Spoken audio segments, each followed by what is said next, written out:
আসসালামু আলাইকুম। আজকে এবছর একটু লেট হয়ে গেছে আমার তারপরও গরিবেনাভাবে চাষ করে তো খাইতে হবে।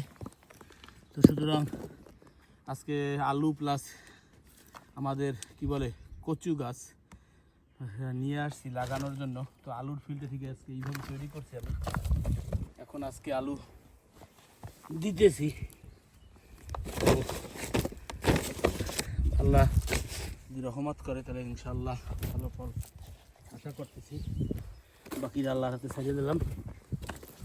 তো যারা যারা লেট হয়ে গেছে বা এখনও করতে পারি নাই তারা এইভাবে করতে পারি।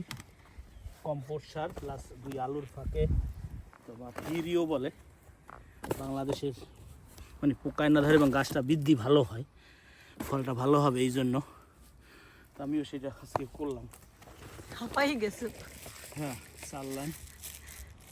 তো ওই পেস্টটা কিছু আছে, আর একটু কিছু দিতে হবে, প্লেনটা করি আমি। তো যারা লেট হয়ে গেছে তারা আগাই আসি করি, আর যারা পছন্দ না করে কৃষি তারা না করি।